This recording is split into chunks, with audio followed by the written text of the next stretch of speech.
Welcome back to my channel, everybody. I hope everyone's having a great day so far.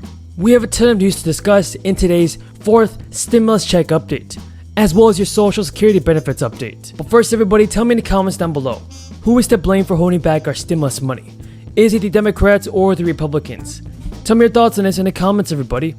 And don't forget to subscribe to my channel and give this video a like. On this channel, I always do my very best in providing you with the most up-to-date and reliable stimulus check information. So please be sure to subscribe. More than $50,000 in lost income if a retirement stretches, say, 20 years. So another key element that trips people up is when survivor benefits kick in.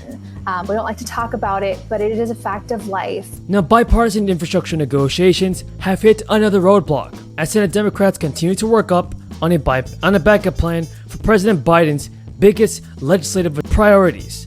CNN, Bloomberg, and Politico were among the outlets reporting that a number of sticking points were outstanding after Republicans rejected a compromise from the proposal from the White House and Democratic negotiators.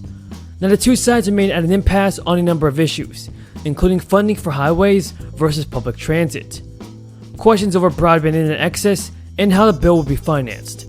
Early this month, negotiators from both parties had said they expected this week to deliver the text of the legislation with its final details hammered out. Democrats are continuing to attempt a two-track process to appease the ideological breadth of their party. The bipartisan bill that members of both parties have been negotiating now appears to be in question. The bill would require 60 votes to move forward in the Senate, meaning that at least 10 Republicans would have to support it.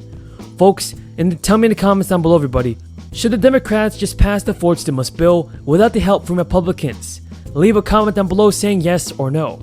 Now, the second part of the process will deliver on many of Biden's campaign promises and White House priorities, while appeasing the party's progressives.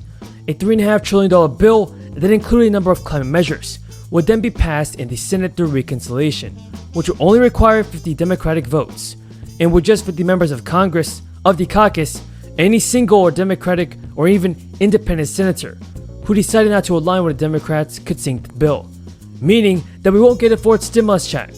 Personally, everybody, I believe that President Biden and Speaker Pelosi, and as well as Chuck Schumer, must also realize that our seniors need financial assistance.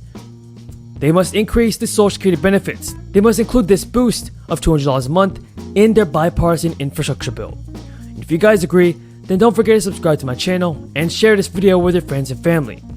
That way, everybody can stay up to date on the reliable stimulus check information. Now, during an interview with ABC News on Sunday, Nancy Pelosi confirmed her position that she would not take up the bipartisan bill unless the reconciliation bill had also been passed. She said she was rooting for the infrastructure bill to pass and congratulated Biden and the negotiators on their work, but laid out why the second bill was necessary. Pelosi said, "We say Build Back Better with women, that's why we need childcare. And that's why we need home health care funding, that's why we need family and medical leave. So building the human infrastructure is really a part of building the physical infrastructure." Now, if the bipartisan deal were to fall apart, Democrats would still have the option of folding everything into one bill, passed with just the 50 votes along partisan lines, as they did with the relief package passed in March. And while Manchin repeatedly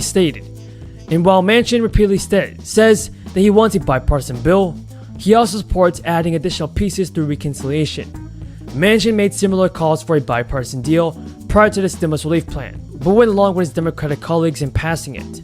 Sanders did project confidence that Democrats would be unified on the two-step infrastructure approach. Sanders told Politico, "I can't give you an exact timeline, but I think that we're going to have every Democratic senator on board." Democratic Senator Tim Kaine, a member of the Budget Committee, added, "If for some reason a bipartisan version does not work out, then we ought to be looking at a reconciliation bill that's at $4.1 trillion. And despite those big statements, it's not certain that all 50 Democratic senators will be involved into folding everything in one package."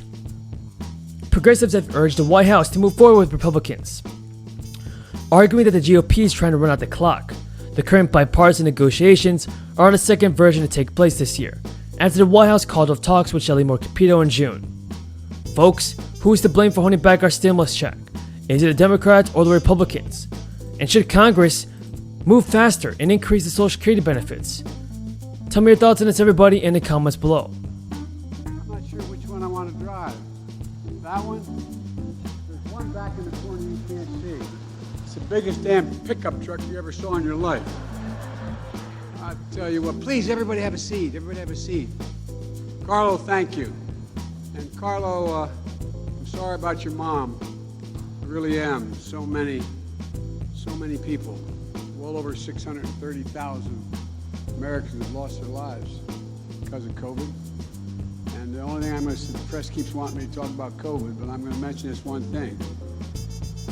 We still have a lot of people not vaccinated. The pandemic we have now is a pandemic of the unvaccinated.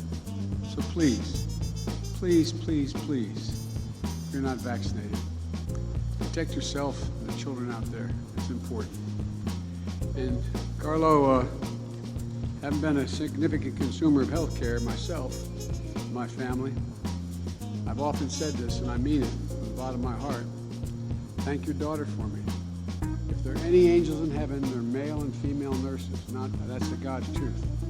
Doctors let you live. They make you want to live. Spent a lot of time in ICU and my son on the table. Tell her, thank you, thank you, thank you. I really mean it.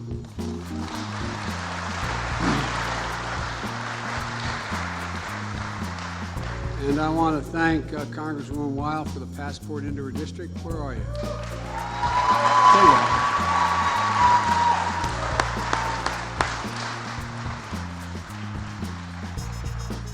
As they say up in Scranton, she's bragging on y'all. They don't say y'all up there, they say that in Delaware.